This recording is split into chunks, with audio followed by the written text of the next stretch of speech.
سیدہ عائشہ رضی اللہ تعالیٰ عنہ فرماتی ہیں کہ ایک دن حضور کا دریا رحمت جوش میں تھا اور حضور نے فرمایا عائشہ جو مانگنا ہے مانگ لو۔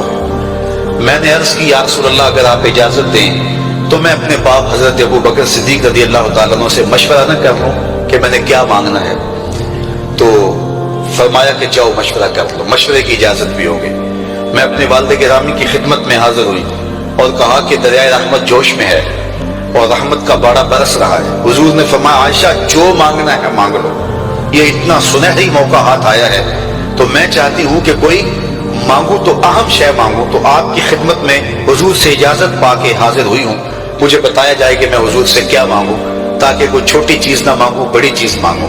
تو حضرت ابو بکر رضی اللہ تعالیٰ عنہ نے فرمایا کہ بیٹا حضور سے جا کے کہنا کہ معراج کی خلوت خاص میں اللہ نے آپ سے جو راز کی باتیں کی تھی ان باتوں میں سے ایک بات بتا دو۔ مانگا بھی تو علم مانگا، اور عائشہ میرے سے وعدہ کرو جو حضور بتائیں مجھے بھی آگے بتانا ہے۔ ام المومنین حاضر خدمت ہو گئی۔ حضور نے پوچھا عائشہ مشورہ ہو گیا؟ کہا جی حضور ہو گیا۔ کہا مانگو کیا مانگتی ہو؟ کہا حضور معراج کی خلوت خاص میں جب اللہ کے حضور حاضر ہوئے رب نے آپ سے راز کی باتیں کی تو ان باتوں میں سے ایک بات بتا دیں۔ حضور مسکرا پڑے، اس بات پہ مسکرائے ہوں گے میرے یار غار کا انتخاب کیسا ہے، یا اس بات پہ مسکرائے ہوں گے کہ راز کی بات بتا دوں تو راز راز نہ رہا، لیکن وعدہ کیا تھا۔ کہا عائشہ سنو، جب میں قرب خاص میں پہنچا تو میرے مالک نے مجھ سے راز کی جو باتیں کی ان میں سے ایک بات یہ تھی محبوب تیری امت میں سے کوئی شخص کسی شخص کا ٹوٹا ہوا دل جوڑ دے تو میرے اوپر لازم ہے بغیر حساب کے جنت عطا کرو۔ ام المومنین بہت خوش ہوئی اور اپنے والد گرامی سیدنا ابو بکر صدیق رضی اللہ تعالیٰ عنہ کے پاس آئیں اور ساری کہانی سنائی۔ بہت خوش تھی، لیکن حضرت ابو بکر صدیق رضی اللہ تعالیٰ عنہ نے سنا تو رونے لگے۔ تو ام المومنین سیدہ عائشہ رضی اللہ تعالیٰ عنہ نے عرض کیا میرے والد گرامی یہ بات رونے والی تو نہیں ہے، ہم بسا اوقات کسی دکھی کے کام آ جاتے ہیں، کسی کا دکھڑا بیٹھ کے سن لیتے ہیں، کسی کی ڈھارس بنا دیتے ہیں، کسی کے کام آ جاتے ہیں، یہ تو بخشش کا بہانہ ہاتھ آ گیا اور آپ اس پہ رو رہے ہیں۔ تو فرمانے لگے عائشہ اس کو معکوس بھی پڑھو، تصویر کا دوسرا رخ بھی دیکھو، اگر کوئی شخص کسی کا ٹوٹا ہوا دل جوڑ دے تو بغیر حساب کے جنت میں جائے گا، اس کا دوسرا رخ یہ ہے اگر کوئی کسی کا دل توڑ بیٹھے تو سیدھا جہنم میں جائے گا۔ میں اس بات پہ رو رہا ہوں کہ ہم سے کسی کا دل نہ ٹوٹ گیا ہو۔ تو آج کی اس مجلس کے اندر کیا یہ دو باتیں میں اور آپ اپنے پلے باندھ سکتے ہیں؟ ایک کا تعلق حقوق العباد سے ہے اور ایک کا تعلق حقوق اللہ سے ہے۔ حقوق اللہ میں سب سے اہم چیز نماز ہے اور پہلا سوال قیامت کے دن نماز کا ہی ہوگا۔